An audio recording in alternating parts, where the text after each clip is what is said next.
Not long ago, a single attack sent absolute shockwaves through the military world. An Iranian strike on a major U.S. base seemed to expose a critical crack in what everyone thought was a totally impenetrable air defense shield. And look, this isn't just another regional flare-up, it's a huge wake-up call about the future of modern warfare itself.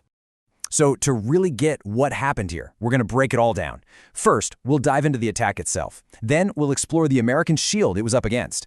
After that, we'll unpack Iran's pretty overwhelming arsenal, reveal the simple but devastating strategy they used, and finally, connect the dots to see what this really means for the future of defense. Okay, so you've got to understand the context for this attack. Following the series of strikes by the US and its allies, Iran decided to hit back. And their target? It wasn't random. They aimed right for the headquarters of the U.S. Navy's 5th Fleet in Bahrain, a massive strategic prize. And almost immediately, videos started popping up online showing something pretty unthinkable: impacts from both missiles and drones hitting near the base. Now, physically, the damage was limited. Thankfully, advance warnings probably saved lives. But psychologically, the damage was huge. A fortress that was supposed to be untouchable had just been touched. And this is the part that is just so baffling. We're talking about a Shahed drone here. This is a weapon that over in Ukraine has literally been taken down with just simple machine guns. So how on earth did something so basic, flying low and slow, get past one of the most advanced multi-billion-dollar defense networks on the planet? That is the question at the very heart of all this. To really get why this breach was so shocking, you first have to appreciate the sheer power of the shield it broke through. You see, the U.S. defense in the region isn't just a single wall. It's this deep, overlapping network of some of the most cutting-edge tech out there. I mean, this is the absolute top tier of defense technology.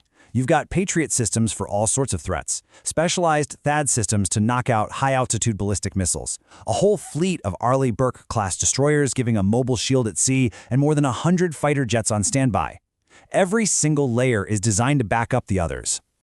But here's the catch with all this incredible capability: the cost. These systems are just astronomically expensive, which means you can't have them everywhere, protecting everything all the time. They're a finite resource, and that single vulnerability, the fact that they're not infinite, is the exact weakness Iran's strategy was built to exploit. And let's be crystal clear, this system is incredibly effective. I mean, just in the last couple of years, U.S. forces have taken down around 400 drones and missiles in the region. That amazing track record is exactly what makes the breach in Bahrain so alarming. It proves that even the strongest shield has a breaking point. So if the shield is that strong, how did they break it? Well, the answer is in what Iran was throwing at the shield.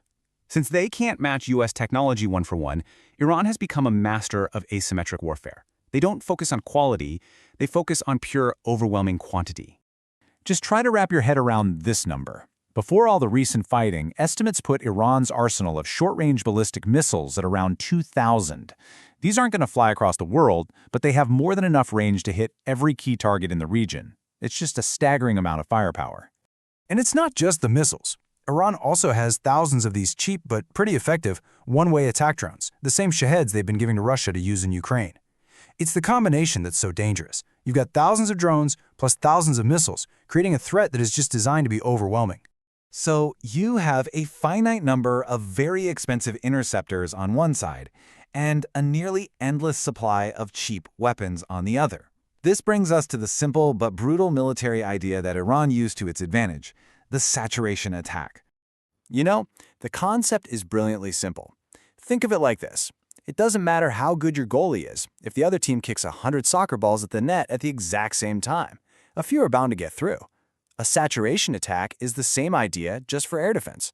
You launch so many drones and missiles that you simply run the defender out of bullets, or you exhaust their ability to track and fire at every single target. And hey, this isn't just some theory. As former British Navy Commander Tom Sharpe points out, military planners have run this exact scenario in simulations, and the conclusion is always the same: a determined, large-scale attack will eventually get through. Even the very best systems have a breaking point. But, and this is a really important but, there's a crucial piece of nuance here. While Iran proved it could break through, experts like Edmund Fitton Brown suggest the attack was deliberately calibrated. The goal probably wasn't to cause mass casualties, but to send a very carefully crafted message: we can reach you. It was a show of force, designed to make a point without starting an all-out war.